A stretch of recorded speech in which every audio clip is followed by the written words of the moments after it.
الشيطان الرجيم بسم الله الرحمن الرحيم ولو أن لكل نفس ظلمت ما في الأرض لافتدت به وأسروا الندامة لما رأوا العذاب وقضي بينهم بالقسط وهم لا يظلمون ألا إن لله ما في السماوات والأرض ألا إن وعد الله حق ولكن أكثرهم لا يعلمون هو يحيي ويميت وإليه ترجعون صدق الله مولانا العظيم وصدق رسوله النبي الأمي الكريم ونحن على ذلك لمن الشاهدين والشاكرين والحمد لله رب العالمين.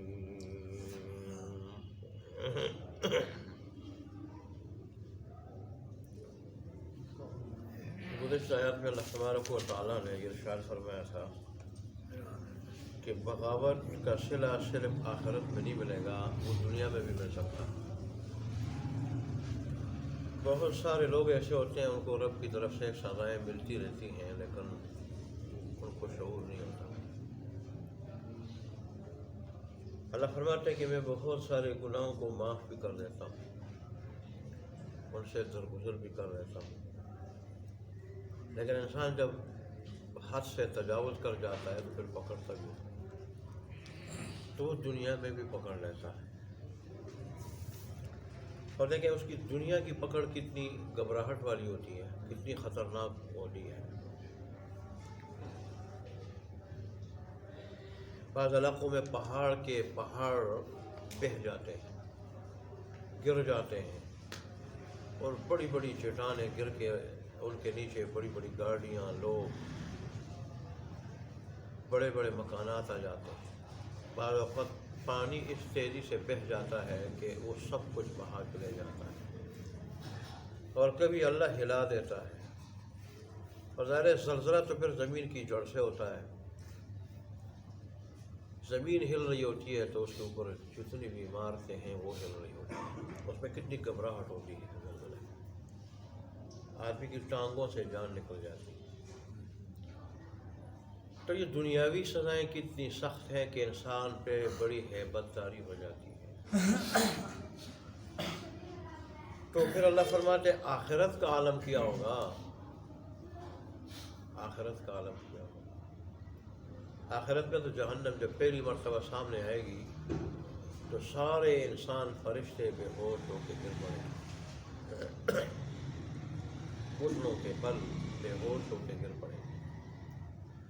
ایسی اس کا ڈراؤنا، اس کی ڈراؤنی آواز ہوگی اور اس کا ڈراؤنا منظر ہوگا۔ یہی بات اللہ نے ارشاد فرمائی کہ دنیا میں بھی میں پکڑتا ہوں۔ دیکھو دنیا کی پکڑ کتنی سخت ہوتی ہے، ہیبتناک ہوتی ہے، لوگ حواس باختہ ہو جاتے ہیں۔ تو پھر قیامت کی ہولناکی سختی، پھر جہنم کی بو کیا ہو۔ یہی تو وجہ ہے کہ قیامت کے دن جب لوگ قیامت کی سختی کو دیکھیں گے اور پھر جہنم کے منظر کو دیکھیں گے تو باوجود اس کے کہ وہ دنیا میں بھی سینکڑوں سال رہ چکے ہوں گے، قبر میں بھی ہزاروں سال رہ چکے ہوں گے۔ جیسے پہلی قومیں، کسی کی 1200 برس عمر، کسی کی 1000 برس، 150 برس، 200-300 برس، اور پھر قبر کی زندگی تو ہزاروں ہیں جو پہلے فوت ہو چکے ہیں۔ تو ظاہر ہے یہ ساری کی ساری زندگی ہزاروں قبر کی، دنیا کی، یوں محسوس کریں گے جیسے کہ ایک لمحہ اس کی سختی کی وجہ سے۔ اللہ تبارک و تعالیٰ نے یہ بیان فرما کہ ہمیں جھنجھوڑا ہے کہ کچھ جاگ جاؤ، بیدار ہو جاؤ، صرف دنیا کے پیچھے مت لگو، اصل میں آئے ہو آخرت کے لیے، آخرت بنانے کے لیے۔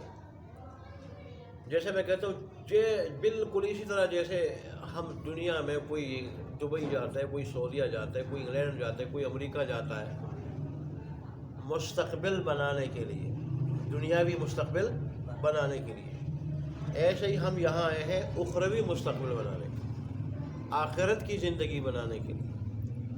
دنیاوی زندگی یہ تو اللہ کے نزدیک کھیل تماشا ہے، کھیل ہے۔ جو دنیا کو سب کچھ سمجھ کے اسی کے پیچھے لگے، وہی حاصل کرے، اور آخرت سے غافل ہو، فرائض سے غافل ہو، رب کے احکام سے غافل ہو، تو گویا وہ بالکل چھوٹے بچوں کی طرح ناداں بن کے کھیل رہا ہے۔ اللہ اکبر۔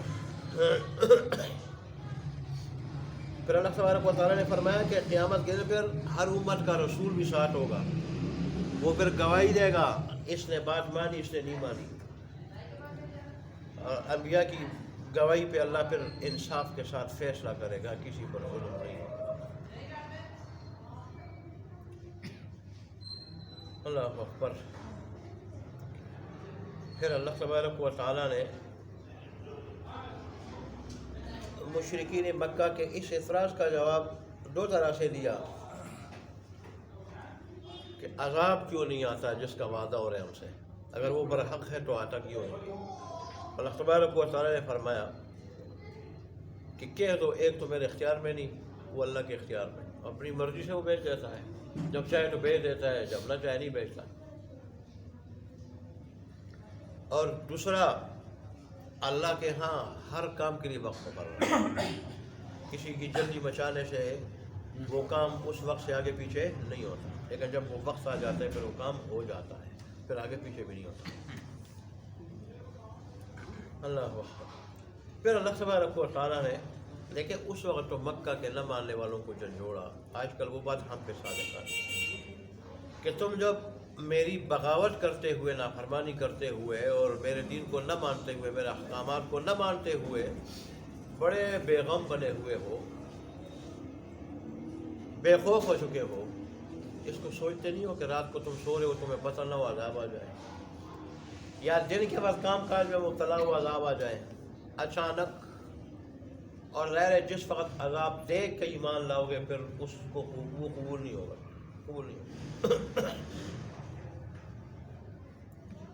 اور پھر اللہ تبارک نے فرمایا کہ آخرت کا عذاب بھی دائمی ہوگا۔ اگر مسلمان باغی ہے تو اتنا لمبا ہوگا، وہ یوں سمجھے گا کہ گویا میں اب ساری زندگی یہاں رہوں گا، کیونکہ وہاں تو پھر زندگی ختم نہیں ہوگی۔ دیکھیں، مصیبت میں ایک گھنٹہ، دنیا کی معمولی مصیبت میں، معمولی درد میں ایک گھنٹہ کیا 10 منٹ بھی آدمی کے لیے 10 دنوں سے بڑھ جاتے ہیں، تو پھر آخرت کی سزا ہوگی، تکلیف ہوگی، وہاں کیا عالم ہوگا۔ اس لیے تو جہنمی موت کو پکاریں گے، آئے مر جائیں، ہم مر جائیں، ادھر موت سے ڈرتے ہیں، کڑوی سمجھتے ہیں، لیکن ادھر پکاریں گے موت کو، لیکن موت آئے گی نہیں۔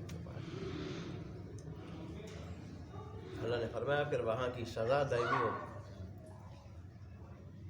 اور وہاں جو کچھ ملے گا اعمال کی وجہ سے، دولت کی وجہ سے نہیں، دولت دنیاوی پوزیشن کی وجہ سے نہیں، وہاں اعمال کی وجہ سے، اچھے ہیں تو اچھا، برے ہیں تو برا۔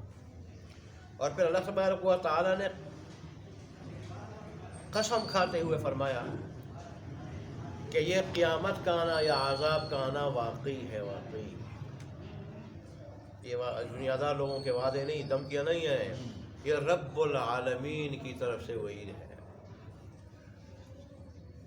اور جب اللہ کا عذاب آئے گا دنیا میں یا قیامت آئے گی تو پھر کوئی اس سے بھاگ نہیں سکے گا۔ آج کی آیات بھی قیامت سے متعلق ہے، اس کی ہولناکی سے متعلق ہے کہ قیامت کی ہولناکی اور جہنم کا ڈراؤنا منظر لے کے بالفرض انسان کے پاس اگر ساری دنیا آ جائے، ساری دنیا، تو جان چھڑانے کے لیے اس دنیا کو فدیہ میں دینے کے لیے تیار ہو جائے گا کہ میری جان چھوٹ جائے۔ دوسری جگہ آتا ہے قرآن میں کہ دنیا اور دنیا جیسی اور دنیا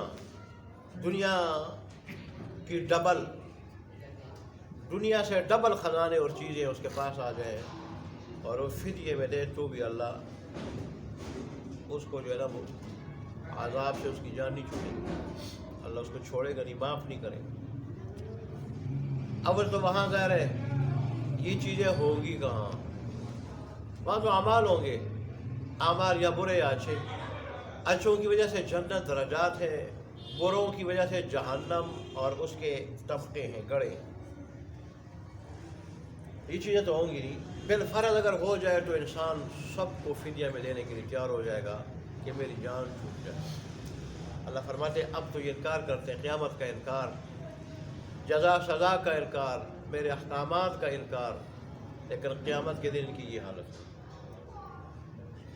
ہے، چاہیں گے کہ ہم کاش سارے کے سارے خزانوں کے ہم مالک ہوتے ہو، ہم دے دیتے، قبول ہو جاتے ہم سے اور ہماری جان چھوٹ جائے، کسی طرح جان چھوٹ جائے، لیکن وہاں جان نہیں چھوٹے گی۔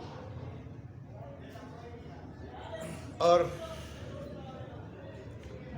یہ لوگ ندامت کو جب اپنے پیروکاروں کو دیکھیں گے، نوکر چاکر کو دیکھیں گے، جن پہ حکومت کرتے تھے ان کو دیکھیں گے، ماتختوں کو دیکھیں گے، تو ندامت کو دل میں چھپائیں گے۔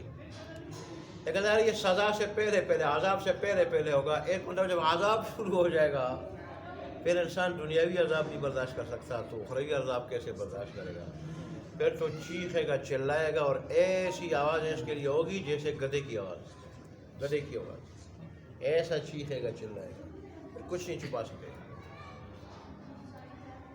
اور پھر اللہ سبحانہ نے فرمایا کہ وہاں پورے عدل و انصاف کے ساتھ فیصلہ ہوگا۔ پھر اعمال کو دیکھ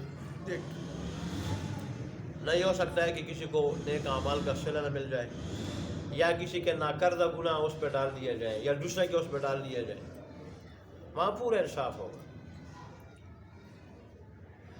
ذرہ برابر بھی ظلم نہیں ہوگا۔ یہاں پہ اللہ تبارک و تعالیٰ نے اپنی بغاوت کرنے والوں کو ظالم فرمایا ہے۔ تو ظلم کے درجے ہیں، کفر شرک سے لے کے معمولی لغزش تک، اس سب کو ظلم کہا جاتا ہے، ظلم کہا جاتا ہے کسی چیز کو اس کے محل میں نہ رکھنا، لہذا معمولی لغزش سے لے کے کفر شرک تک سب کو ظلم کہا جاتا ہے۔ سب سے بڑا ظلم کفر شرک، والکافرون هم الظالمون، اللہ کہہ رہے ہیں کافر ہی ظالم۔ ان الشرک لظلم عظیم، بے شک شرک بہت بڑا ظلم ہے۔ ایسے ہی گناہ کرنا، اللہ کی بغاوت کرنا، نافرمانی کرنا، یہ بھی کیا ہے؟ ظلم۔ کسی کے اوپر زیادتی کرنا، کسی کا مال چھین لینا، کسی کو مارنا، پیٹنا، قتل کرنا، یہ سارے پھر ظلم کے درجے۔ ان سارے لوگوں کو قیامت کے دن یہ ان کی چاہت ہوگی کہ کسی طریقے سے ہماری جان چھوٹ جائے، لیکن وہاں جان نہیں چھوٹے گی۔ اگر یہ بالفرض خزانوں کے دنیا کے مالک ہو جائیں یا ڈبل دنیا کے، تو ان کی جان چھوٹنے کے لیے ضروری ہے کہ حقوق العباد، حقوق اللہ آدمی ادا کرے، اللہ کے حقوق، فرائض، واجبات، سنن وہ ادا کرے، اور بندوں کے حقوق، کسی کو گالی نہ دی ہو، غیبت نہ کی ہو، تکلیف نہ پہنچائی ہو، مال نہ دبایا ہو، مارا نہ ہو، پیٹا نہ ہو، دلازاری نہ کی ہو، تو جو حقوق العباد اور حقوق اللہ دونوں ادا کر چکا ہوگا تو ظاہر ہے اس کو نجات ملے۔ پھر اللہ تبارک و تعالیٰ نے ساروں کو جھنجھوڑا کہ بھئی تمہارے پاس جو کچھ دنیا کا ہے یہ تو حقیقت میں میری ملکیت ہے، تم بھی میری ملکیت ہو اور میرے مملوک ہو، میں نے تمہیں پیدا کیا اور جو چاہتا ہوں تم میں تصرف کرتا ہوں، کرتا ہوں اور کر سکتا ہوں جو چاہوں. کسی کو موت دیتا ہوں، کسی کو زندگی دیتا ہوں، کسی کو لمبی زندگی، کسی کو مختصر زندگی، کسی کو راحت میں رکھتا ہوں، کسی کو تکلیف میں رکھتا ہوں، کسی کو وسعت میں رکھتا ہوں، کسی کو تنگ دستی میں رکھتا ہوں، کسی کو ترقی دیتا ہوں، کسی کو تنزلی سے دوچار کرتا ہوں. تو یہ جیسے تمہیں میں نے بنایا، پیدا کیا اور تمہارا مالک ہوں حقیقی میں، ایسے ہی آسمان اور زمین اور ان کے درمیان جتنی چیزیں ان کا حقیقی مالک میں ہوں. یہی وجہ ہے کہ جب میں چاہتا ہوں تو کسی کو دے دیتا ہوں، چاہتا ہوں تو پھر لے لیتا ہوں. لہذا جن کے پاس اگر دنیا ہے، دنیا کی چیزیں ہیں یا اقتدار ہے تو اس پہ گھمنڈ میں نہ آئے. اللہ تبارک و تعالیٰ کی طرف سے نعمت سمجھتے ہوئے، غنیمت سمجھتے ہوئے اس سے دنیاوی بلائی اور خاص کر اخروی بلائی حاصل کرے، آخرت کی بلائی حاصل کرے، رب کو اس کے ذریعے راضی کرے.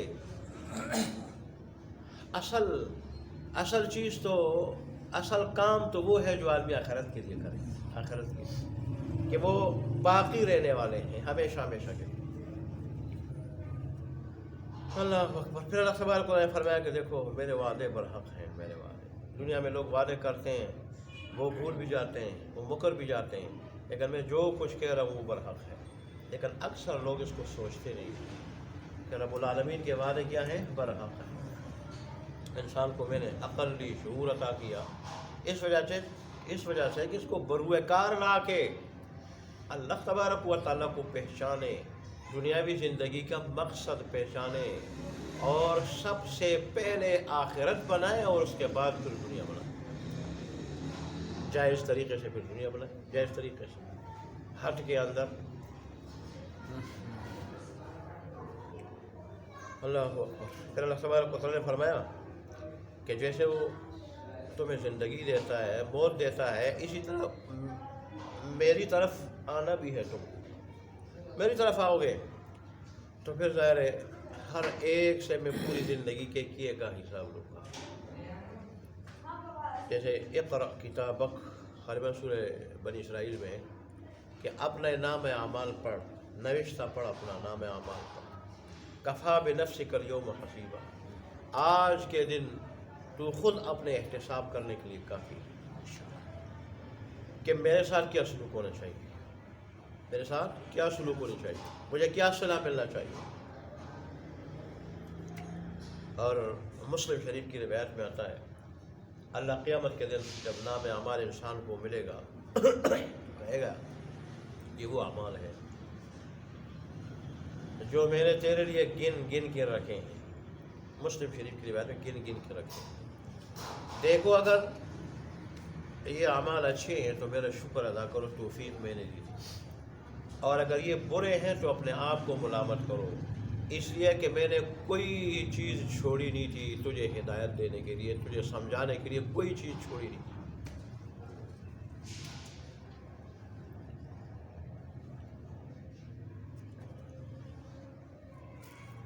دیکھیں ابھی وَلَوْ أَنَّ لِكُلِّ نَفْسٍ ظَلَمَتْ، اور اگر ہو ہر اس شخص کے لیے جس نے ظلم کیا ہے، کیا ہو مَا فِي الْأَرْضِ، جو کچھ زمین میں ہے وہ ہو، لَافْتَدَتْ بِهِ،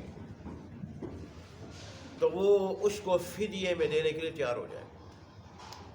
لفظی معنی ہے تو وہ اس کو فدیے میں دے دے گا، فدیے میں دے دے گا. وَأَسَرُّ النَّدَامَةَ، اور چھپائیں گے ندامت کو. حدیث شریف میں آتا ہے کہ اصل ندامت، اصل توبہ ندامت، انسان نادم ہو جائے تو یہ توبہ ہے. لیکن پھر دوسری روایت میں اس کی تفصیل ہے کہ ندامت کے ساتھ مکمل توبہ یہ ہے کہ آئندہ نہ کرنے کا عزم ہو، جس گناہ میں مبتلا ہے اس کو چھوڑ دے، آئندہ نہ کرنے کا پکا عزم ہو اور اس سے آئندہ بچے.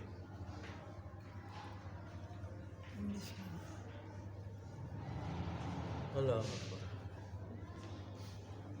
ندامت کو چھپائیں گے کب؟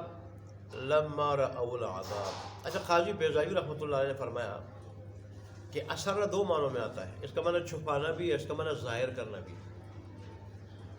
تو ظاہر ہے اس کے اعتبار سے ہم بھی معنی کر سکتے ہیں کہ وہ ندامت کو، پشیمائی کو اپنی پریشانی کو، پشیمانی کو، پریشانی کو ظاہر کریں گے، چیخیں گے، چلائیں گے. چیخیں گے جیسے دوسری آیات میں آتا کہ گدھوں کی طرح چیخیں گے اور چلائیں گے. کب؟ لما رأوا العذاب، جب عذاب کو دیکھیں گے. وقضی بینہم بالقسط، اور فیصلہ کیا جائے گا ان کے درمیان انصاف کے ساتھ. قسط، انصاف کے ساتھ. وہم لا یظلمون، اور ان پہ ظلم نہیں کیا جائے گا. الا، سنو، خبردار، آگاہ رہو، ان للہ، بے شک اللہ تبارک و تعالیٰ کے لیے ما فی السماوات، جو کچھ آسمانوں میں ہے، والارض، و زمین میں. الا ان وعد اللہ حق، آگاہ رہو، بے شک اللہ کا وعدہ برحق ہے. ولکن اکثرهم لا یعلمون، لیکن ان میں سے اکثر لوگ جانتے نہیں، سوچتے نہیں، اس کو سمجھتے نہیں. وہ یحیی و یمیت، وہی ہے جو زندگی دیتا ہے اور مارتا ہے، زندہ رکھتا ہے اور مارتا ہے. یوں بھی پیدا کرتا ہے اور مارتا ہے. یہ تو لوگوں کے سامنے، لوگ اگر اس میں غور فکر کر لیں تو اللہ کی وحدانیت اور کامل قدرت کے قائل ہو جائیں کہ جو اللہ روز مارتا ہے، زندہ کرتا ہے، وہ دوبارہ زندہ کرنے پر بھی قادر ہے. پہلی مرتبہ کوئی کام مشکل ہوتا ہے جب اس کا کوئی نمونہ نہ ہو، سانچہ نہ ہو، نمونہ نہ ہو، پھر بغیر مٹیریل کے اس کو بنایا جائے، دوبارہ تو آسان ہے.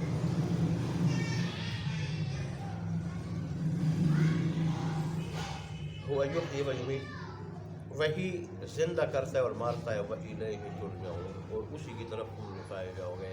بس وقت میں عمل کرنے کی کوشش.